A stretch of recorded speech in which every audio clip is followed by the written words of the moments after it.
bem? Tô aqui de novo para conversar com o seu coração e não com o seu cabeção. Se você sente afinidade com a minha energia, então esse vídeo é para você. Gente, teve várias situações bastante sincrônicas que aconteceram na minha vida essa semana que me estimularam a falar sobre esse tema, né? Eu sou real, não sou ideal. E na verdade eu falo de mim, mas essa questão pode se expandir para qualquer pessoa em situações cotidianas e essa é a intenção do vídeo, é de alguma forma poder te inspirar e fazer com que você possa sentir as questões da sua vida cotidiana. E aí teve uma situação específica que aconteceu, aliás, duas situações específicas que foram praticamente uma seguida da outra, né, essa semana. Teve um momento que eu fiz um desabafo, eu fiz uma colocação na rede social, na minha página, que soou como um desabafo. E aí veio um rapaz me dizendo como eu deveria me comportar e que aquilo que eu estava fazendo era reativo e era de tal e tal forma e que eu não poderia fazer isso, porque ele começou a analisar o meu comportamento. Enfim, dizer como eu deveria me comportar e qual é o ideal de comportamento que eu devo ter para seguir um determinado papel, etc. E depois teve uma outra situação bem interessante também, que eu postei uma frase minha numa foto, né? E aí os créditos da foto estavam embaixo.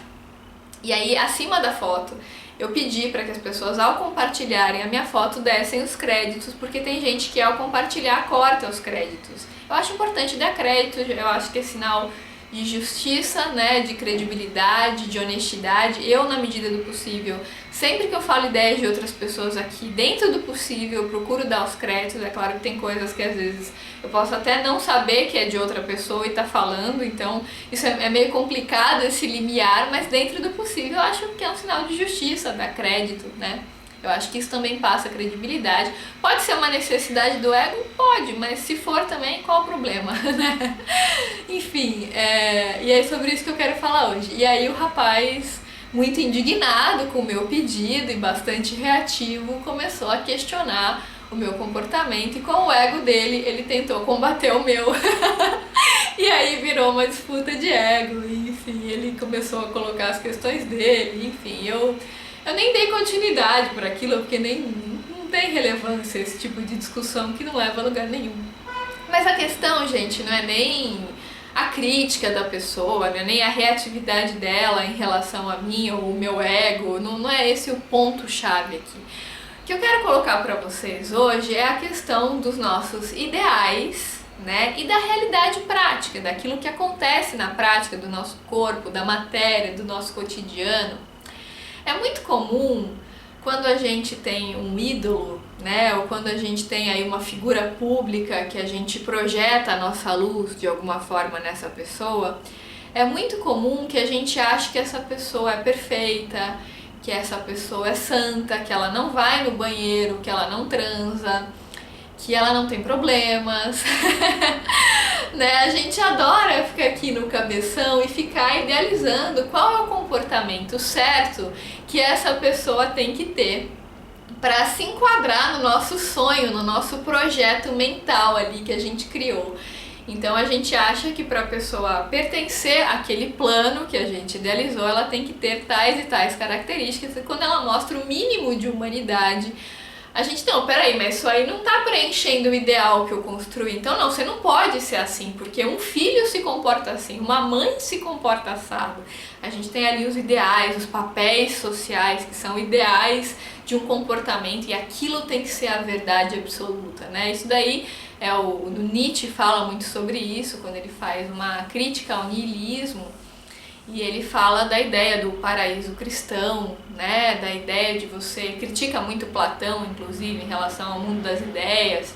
E fala que sempre que a gente tem um ideal, a gente não ama o que a gente está vivendo aqui agora. Que ele fala até da ideia do amor fati, que é você amar o real, a vida como ela é, com todas as suas contradições. Só que de uma maneira geral, e a Viviane Mosé explica isso muito bem. Viviane Mosé é uma filósofa que é especialista em Nietzsche. Eu amo a Viviane Mosé porque ela é uma das poucas filósofas que ela fala as coisas de um jeito muito humano, sabe? Ela é muito real. E E aí tem um vídeo dela incrível que chama Nietzsche, a Política da Linguagem, que ela fala sobre a sociedade socrático-platônica em que a gente vive, em que a linguagem que foi criada, a gramática, né, exclui a ideia da contradição e que, portanto, cria ideais, né, ideais de verdade, do que deve ser seguido, e com isso se exclui a realidade, o corpo, a matéria. Inclusive, ela fala uma coisa muito interessante, que isso é num vídeo que se chama O que Pode o Corpo, também um café filosófico, que ela fala que a gente constrói na nossa sociedade um corpo ideal, né? Que a gente diz, a gente chama essa atitude de culto ao corpo, que a gente tem um culto ao corpo. E na verdade ela fala que o culto não é ao corpo, o culto é a imagem do corpo, porque a gente tem um corpo idealizado que a gente acha que deve atingir, que é um corpo de forma tal, sem celulite, não sei o quê.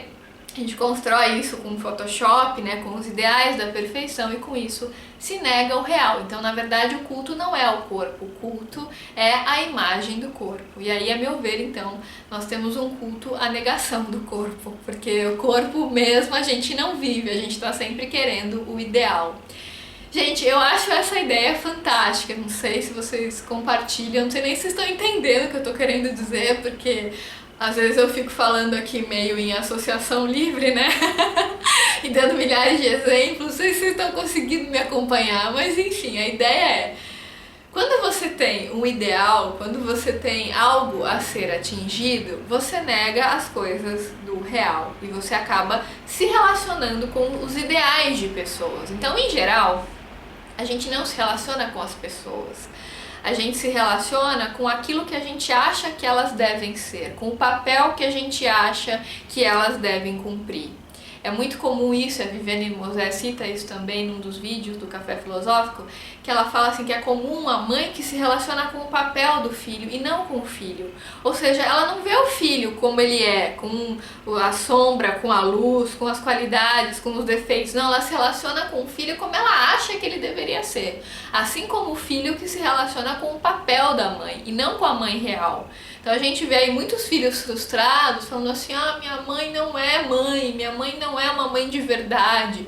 O que é uma mãe de verdade, afinal? É uma mãe que vai cumprir o seu ideal, o ideal do seu cabeção? Não, a sua mãe é real, ela é de carne e osso, ela é humana, ela tem limitações, né? Então, a gente em geral, gente, a gente tá sempre se relacionando com o que a gente pensa sobre. Genial, gente, porque essa sacada do Nietzsche, né, essa crítica ao niilismo, quando ele fala que a gente tem ideais e isso faz com que a gente não viva a realidade como ela é. Quando ele fala do super-homem, né, da necessidade da gente viver a vida como ela é, isso é muito genial, porque a gente passa boa parte da vida no mental, negando o real. E aí eu vou além e vou citar Osho, porque eu acho que muito do que o Nietzsche fala vai ao encontro do que o Osho fala. Em vários momentos dá para fazer um conjunto intersecção aí, mas eu acho que o Osho ele vai além, porque o Osho fala da questão da transcendência da mente, que a gente descobre a verdade quando a gente vai além da dualidade da mente e que a verdade é uma experiência que tem que ser sentida no corpo. A verdade não é algo que um livro pode te dar. A verdade não é algo externo a você, porque a palavra é algo morto, já que a vida é dinâmica. Como é que você vai criar mandamentos? Como é que você vai criar um livro onde você fala que lá está a verdade absoluta, sendo que a vida é dinâmica? Quando você fala que a verdade está numa palavra, quando você fala que a verdade está em algo que é morto, que não considera a mutabilidade da vida, a transformação da vida, você está querendo se apegar a uma ilusão. E é isso que a gente faz quando a gente cria ideais, né, gente? Quando a gente cria ideal de mãe, ideal de pai, ideal de namorado. Quantas vezes, gente? Eu acho que muitos de vocês vão concordar comigo. A gente, sei lá, planeja um encontro com o amor da nossa vida e aí prepara a casa, né, com uma música que você acha maravilhosa, de acordo com o seu cabeção, né, o ideal de música perfeita e tal. Você nem considera muito o gosto da outra pessoa, mas você produz a casa e faz um jantar pro ser amado e tal. E aí, na hora que o cara chega, ou a mulher chega e você acha que vai ser maravilhoso, aí, sei lá, a mulher tem bafo, a mulher não para de falar, o cara tem bafo, o cara tem CC. E aí o cara, sei lá, ele não tomou banho aquele dia, ele tá meio mal cheiroso, ou ele tá meio mal-humorado, e aí aquele jeito, a realidade não tá sendo condizente ao sonho que você criou. Aí você fala, putz, mas eu criei ali um ideal de perfeição de como deveria ser esse momento e a realidade foi completamente diferente. É claro, gente, quando a gente tá no ideal, quando a gente tá projetando coisas pro futuro, quando a gente tá planejando, a gente não tá vivendo aquilo que é, a gente não tá no presente, a gente tá projetando a mente pro futuro. E a mente, ela é um labirinto, ela é dual. Ela transita entre polaridades, entre futuro, entre passado, ela nunca fica no aqui e agora. Pra gente ficar no aqui e agora, a gente tem que ir além da mente. E isso é algo que até onde eu sei Nietzsche não fala. Por isso que eu sinto que Osho de alguma forma complementa muito bem a ideia do Nietzsche. Porque ele fala que a verdade pode ser encontrada através da transcendência da mente, quando você vai além da palavra, que a verdade não está na palavra, está naquilo que vai além. Então, quando você medita, quando você silencia a dualidade da mente, você está naquilo que é, você sente a verdade ali, a sua verdade, olhando para dentro de si mesmo, né? Então, gente, de uma maneira geral, a gente está o tempo todo com o nosso cabeção criando metas, criando ideais e negando a realidade. E aí o Osho fala que para uma árvore poder crescer, para uma árvore atingir, para a copa dela atingir o céu, né? Isso é uma metáfora, claro. Ela precisa ter raízes muito profundas na terra. O que isso significa trazendo para a nossa realidade, gente? Para a gente poder viver, né, para a gente poder se iluminar, para a gente poder transcender o ego, a gente precisa viver as coisas da terra, a gente precisa aprender a ser simprão. A gente precisa viver a nossa humanidade, as nossas limitações, admitir que a gente vai no banheiro, que a gente passa mal, que a gente tem fome, que a gente tem sede, né? Que a gente tem raiva, ciúmes, inveja, que o nosso ego tem limitações sim. Não adianta a gente querer ser celibatário, por exemplo, se a gente não viveu a sexualidade, se a gente não esgotou essa questão na nossa vida. Não adianta a gente negar o sexo e querer transcender, né, a sexualidade e se iluminar se a gente não viveu as coisas reais. Não adianta a gente querer mudar a nossa alimentação se a gente não mudou a nossa consciência. Eu vejo muito isso na vida cotidiana, né, das pessoas falando assim, se você é espiritualista, esse é um texto do Muji que ele fala que é brilhante, se você é espiritualista, você não pode ver televisão, você tem que ser vegano, você tem que vestir roupas. Gente, quando você cria protocolos de comportamento, ideais de comportamento e tenta inserir as pessoas dentro desse comportamento, você está negando a individualidade das pessoas e está dizendo que a verdade está num ideal, num padrão a ser seguido, percebe? Vocês percebem que loucura que é isso, gente? Que loucura que se tornou a nossa sociedade, que é a nossa sociedade. E a Viviane Mosé atribui isso ao surgimento da linguagem, porque ela fala que a gramática do jeito que está construída, isso é brilhante, né? O fato de ter um sujeito, um predicado, sempre nos dá a ideia de causa, de alguma forma. E a linguagem, de algum modo, ignora as contradições, né? E o pensamento socrático-platônico vai ao encontro dessa ideia de ignorar, de querer de alguma forma ignorar as contradições e sempre colocar o ideal em algum lugar distante que precisa ser atingido e com isso a pessoa não vive a realidade. Isso, como eu já falei pra vocês em outros vídeos, me lembra muito aquele texto do Muji. Se você não quer ver televisão, isso te faz bem, é algo assim. Se você acha que para ser espiritual você não pode ver televisão, isso te faz bem, tudo bem, mas se você julga quem vê, isso pode ser uma armadilha do ego, né? Enfim, é um texto incrível, eu já falei desse texto várias vezes, eu acho esse texto brilhante. Porque muitas vezes a gente acha que para ser espiritual a gente não tem que desenvolver a consciência, a gente acha que tem que negar a realidade, tem que se vestir de tal jeito, tem que ter tal cara, tal postura, fazer tal performance, né? Tem que ter sempre aquele tipo. E você não pode ser humano, você não pode ser gente, você não pode ter medo, você não pode ter raiva, você não pode ter inveja, você tem que ter aquele padrão. Isso é um saco, porque as pessoas começam também a te cobrar que você atenda a esse padrão. Nossa, mas você fala de amor e você está sendo reativa nesse momento. Nossa, mas você fala não sei o quê. Gente, eu sou humana. Eu nunca falei que eu sou iluminada. Se você pensa que eu sou iluminada, isso daí é uma projeção sua. Eu nunca falei isso. Eu sou gente, eu sou humana, eu tenho medos, eu tenho inveja, eu tenho raiva, eu tenho ciúmes. Eu até gostaria um dia de responder aquela tag 50 fatos sobre mim, mas falar 50 fatos podres sobre mim. Que isso vai desconstruir a expectativa de tanta gente. Porque as pessoas têm tanta projeção sobre, não só sobre mim, mas sobre todo mundo. A gente projeta coisas o tempo todo nas pessoas, né? E as pessoas, pelo fato de eu falar de espiritualidade, amor e tal, as pessoas projetam muitas coisas sobre mim. E aí quando elas percebem alguma contradição, e óbvio que eu tenho contradições, que eu sou humana, elas entendem que, nossa, mas você fala isso e caramba, você está sendo irônica agora, você não poderia fazer isso porque se trata de você. Como assim, sabe?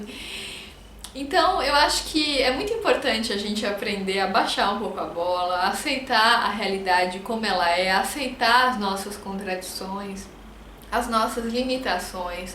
Porque sempre que de alguma forma a gente tenta brigar com a realidade, negar aquilo que é, né, negar a nossa verdade, quando a gente tenta sempre ficar aqui no cabeção, querendo atingir metas, estratégias, planejamentos, quando a gente está sempre no futuro e negando o presente, gente, a nossa vida acaba se tornando uma grande mentira, uma grande ilusão, né? Porque a gente está sempre na idealização.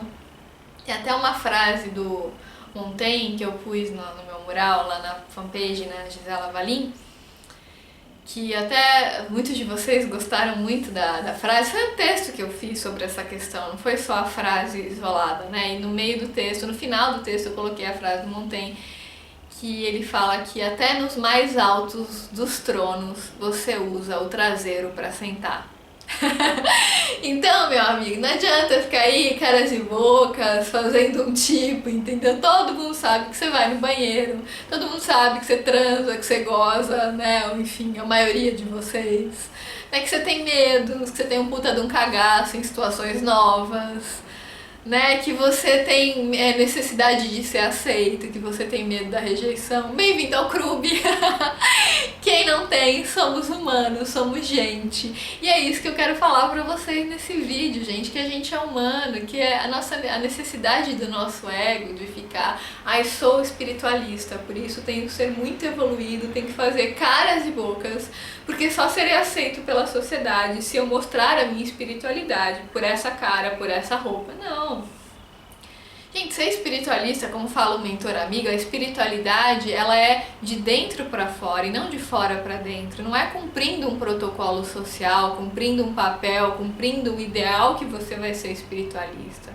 Não é falando de espiritualidade que você vai ser espiritualista. Eu até falei sobre isso com vocês, né? Que às vezes o trabalhador braçal que está aqui do lado de casa fazendo o trabalho dele com verdade, com consciência, com presença, é muito mais espiritualista do que uma pessoa que fala sobre espiritualidade, que se veste como um dito espiritualista. A questão sempre é a consciência, gente. E a consciência é dinâmica, por isso que a gente não pode se basear em ideais, porque quando a gente se baseia em ideais, a gente se baseia em coisas mortas. A gente está desconsiderando a necessidade humana e uma questão que é muito real, que é que a consciência está sempre em transformação. É como diz o Heráclito, ninguém pode se banhar duas vezes na água do mesmo rio, né? E o Nietzsche aplaude muito esse pensamento do Heráclito, porque ele entende justamente que as coisas são fluidas, que as coisas são dinâmicas. Quando a gente começa a entender que as coisas são dinâmicas, a gente começa a perceber que sempre que a gente tem uma ideia de perfeição, essa é a melhor forma da gente matar a vida, da gente matar a realidade, da gente negar os prazeres, da gente negar a questão de trazer essa crítica do niilismo do Nietzsche, justamente para, de alguma forma, poder convidar quem tiver afinidade com a minha energia a uma reflexão. Mas, gente, é claro que isso que eu estou falando aqui também é a minha verdade desse momento e está sujeita a múltiplas interpretações dependendo da sua consciência. Por isso que eu acho que a palavra nunca vai expressar a verdade. E eu acredito que a minha energia pode expressar a verdade, mas não a minha palavra. E você ser real é você ser contraditório. Gente, é isso. Espero que de alguma forma esse vídeo tenha tocado o coração de alguns de vocês. Se você gostou do vídeo, lembra de deixar o seu like aqui pra mim, de compartilhar com seus amigos e de se inscrever no canal se ainda não está inscrito. Eu lembro a vocês que meu pai vai dar curso de Theta Healing em Portugal no final de setembro e em outubro ele vai dar o DNA básico, o DNA avançado em Lisboa. Para quem tiver interesse em fazer o curso com ele, eu vou deixar as informações aqui na descrição do vídeo.